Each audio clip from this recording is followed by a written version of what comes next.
make sure that the child knows that they could ask you anything and that you will be there for them. And so sometimes when children aren't so open at first, it helps to ask them maybe just general questions about like what's going on in school, since most of the bullying for kids is at school.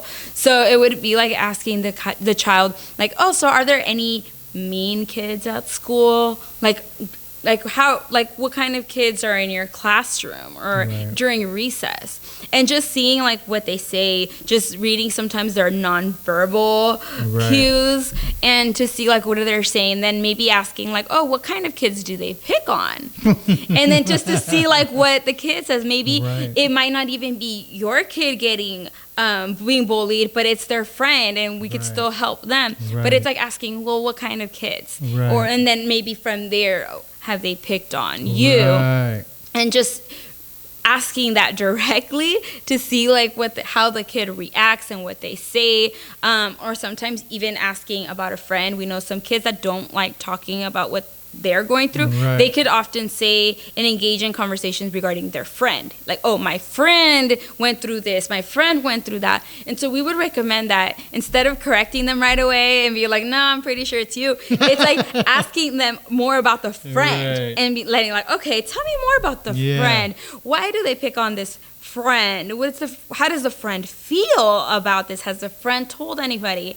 And then just really depending on like what the child responds, encouraging them to speak to their teacher, or maybe depending where this is happening, maybe it's something that you could have a conversation with the parent of the other child, depending on the situation. But open communication regarding this topic is so emphasized because it's so important. Right. And which leads us to the next one.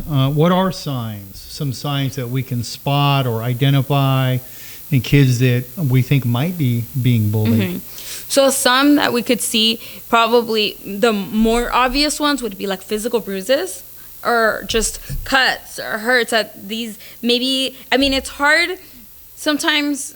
Maybe it wouldn't be so obvious because with some children, they're like running out in the field, they're getting bruised all the time. But sometimes you might just notice more than normal. So you'll kind of know how often your child tends to get hurt out in the field. And just to notice, like, is this something that looks like it happened from just tripping and falling, or is it a black eye that maybe this bruise didn't come so much from falling and tripping, it was more of like somebody did it. Or maybe it's, let's say if like kids are pinching, you might notice like marks on the arm, or maybe you might be noticing that your child just doesn't want to go to school anymore. I mean, I wouldn't say that's the only sign. Right. It could be a sign because there's a lot of kids that don't want to go. Yeah. So it's like often they might not want to go to school, or they might not say why. Yeah. And sometimes they're too embarrassed. They don't want to say I'm getting picked on because maybe the parent would be upset, or would say, well, why don't you defend yourself? Or maybe the kid knows why they're not saying it. So sometimes you might see that. Sometimes you might see that it's often that they'll just avoid a social situation, so they might not want to make friends anymore, or they might not want to go to events, maybe birthday parties where there's other children where you would think a child would want to go to. Maybe they don't want to go to those situations, those type of places anymore. So that could sometimes be a sign that they're afraid of other peers. Avoidance. Yes, they're definitely avoiding. Often we could see also difficulty sleeping, because when children aren't talking about things, and now this could expand to any type of abuse whatsoever, a common symptom we see with children is that they will have difficulty sleeping. Right. And that could be bedwetting at whatever age sometimes. Right. Sometimes they're teens and they're still bedwetting.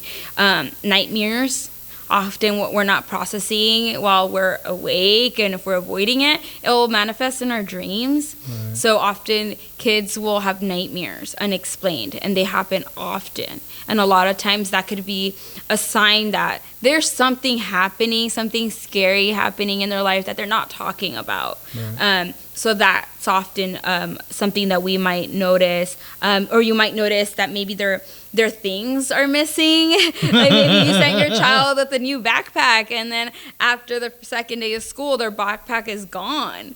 And it's like, what happened to your things? And maybe the bully or somebody Right. else took it, or a favorite pen, or things Right. keep missing. How come and you're it's not like, eating lunch anymore? right. Or like, why are you hungry? What did you do with what I gave you? Or Yeah. who ate it?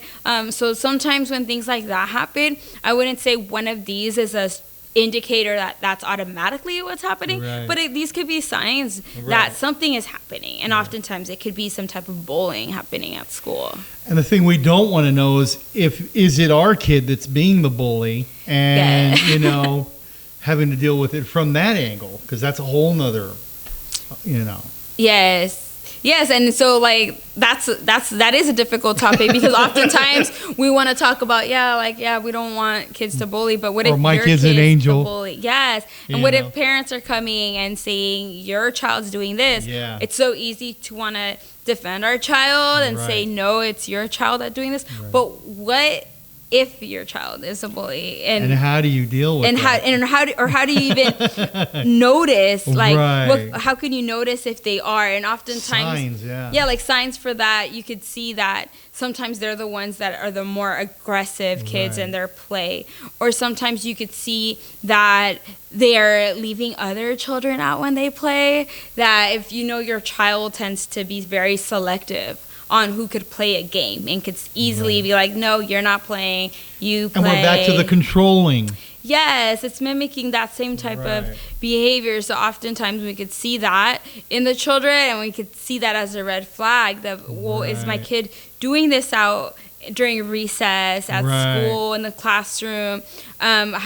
Maybe they're saying things. Maybe they're coming home and they're talking bad about these kids, like, oh, that kid is so weak, Or getting expelled. yeah, all right. that could be a little bit more obvious, but yeah, so sometimes that stuff happens, and we see, like, okay, when we have to admit it, I think that's our first step, to admit, okay, there's something going on with my child. Why is he acting that way?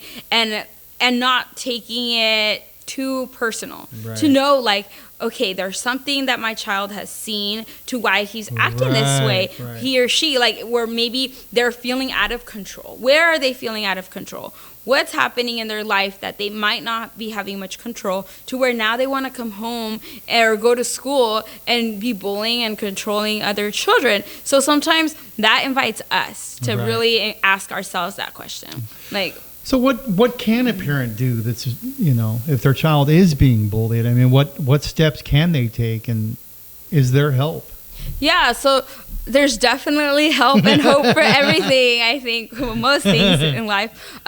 But so one of the things that we really, or one of the top things that we do to really encourage helping children that are being bullied, is really having that open communication at home. Right. To where you could really talk to the child and letting them express their emotions. Right. And hearing them. Sometimes it's hard to hear the hurts going on in a child. It's hard to hear that your kid is being picked on. It's hard to hear that maybe your child might be feeling depressed. Right. Maybe they feel like they don't fit in. And it's really hard, because sometimes we want to just, our response wants to be like, no, it's not, it's okay. Or, no, you shouldn't feel that way. And we automatically want somebody to feel better so quickly that we don't sit with their emotions, and we don't actually hear it. So I would say the first things to do with a child, if you realize that they're being bullied, would be to really hear them and hear, like, what's going on and how is it affecting them. So sometimes with one kid, it might be more, it's affecting their self-esteem, or maybe they're feeling like they're not valued in the world, or maybe they're feeling like the world's not safe, or maybe they might feel like there's something really wrong with them. And so oftentimes it's really important to know, to kind of help dig to see what's the core, like what's really going on, like how is this affecting my child? Right. Like, what are the beliefs that he or she is having about the world or about himself, and just to really hear and be like, whoa, like, or maybe even say, like, that's Be a good hard. listener. Yes, and just to be like, wow, I'm hearing that you're feeling like you don't matter in the world. You know, and as a single father, and I know there are other single fathers out there, you know, when I was growing up, Mom always had those talks, and Dad was always the more away. He didn't have those kind of talks with Dad when I was growing up. It's in our kids' best interest to to be able to, like you said, to be a good listener. Yes. And open ourselves up. Right. Yeah. Yeah, ultimately, that's a lot of what being a counselor is even. Yeah. Like, yes, I definitely want to encourage counseling, but even before going there, I really would first want to encourage having that conversation with the parents, or just other family members, whoever are the ones, the caretakers for the child, because having that place where you could go home and say how you feel and have somebody actually hear you out and validate your feelings. It doesn't mean that we have to say, like, yes, you should feel that way, but it's more of like, wow, I hear that this is what you're feeling, this is what you're going through. And then once you're sitting there with them, you're like, oh, you must be feeling really sad. And then maybe even asking that question, have you ever felt like you just didn't want to live anymore? And sometimes even starting there and hearing out what your child's going to say to that. And then if they do, going even deeper. And that's a hard thing to do. Right, because just hearing that, first of all, is going to set you back for a moment. And then taking a step forward instead of a step back and digging in deeper. And taking it to that next level. And asking maybe the follow-up question of, like, have you ever thought of like killing yourself or hurting yourself? And then even if they say yes, that's even harder. Part of us can maybe be like, what? Why? Like, we could react, but we have to hold that in. We have to hold it back. Yes, just so the child could feel safe and to really hear them out and to say, like, do you have a plan? And even asking that question. Often we won't want to hear that because we don't want to hear what they're saying. But it's important to know that if our child has ever got to that point where they're feeling like they don't want to be alive anymore, and if they've thought about a method, that'll be really important information for us to know. To, let's say if they're talking about cutting, or we'll know to keep knives away, sharps away. If maybe they're talking about, like, just whatever form they're using, if it's medication, pills, overdose, that we're going to keep that away, just to play it safe. And then if it gets to that point, though, where let's say it is something that your child does want to harm themselves currently, or they don't want to live and they have a plan, then that's where we definitely would want to jump into getting professional help. Hi, I'm Dave, the owner of the Central Valley Geeks. Did you know we offer iPhone screen repair? We can repair most iPhone screens within 15 minutes.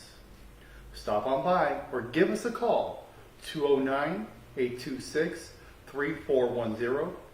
We are located at 924 6th Street, downtown Los Banos. Thank you. Have a great day. You were saying that, you're digging in deeper, you're taking it to that next level. And then what if you find that you just can't? What should your next step be? If you get to that point as a parent and you do feel taken back, which could, and you're, you're off balance. Yes. What advice do you have for those parents? I think it definitely is good to know your limits. Like, yes, because I could give these recommendations. Yes, this is the ideal thing to do. But oftentimes, especially if it is a cycle, if it's something we've experienced, it might be hard to hear that, especially if it's something that we experienced ourselves, or it's hitting us really close to home. So I would say that if it gets to that point where you can't hear, then maybe, just trying to wrap up that conversation, just figuring out how much can you hear, and then seeing who can you refer to that can. That's is there the next step. is there a family member, another trusted family member or friend that could maybe have these conversations, or maybe take a step back, regroup, and approach it another day? Yes, definitely. Sometimes we may need to get our own therapy. I need a timeout. The same way we want to tell children to take timeouts. Sometimes I need that. I'll be dealing with something, and then I need to take a step back, kind of look at things, and then go back in.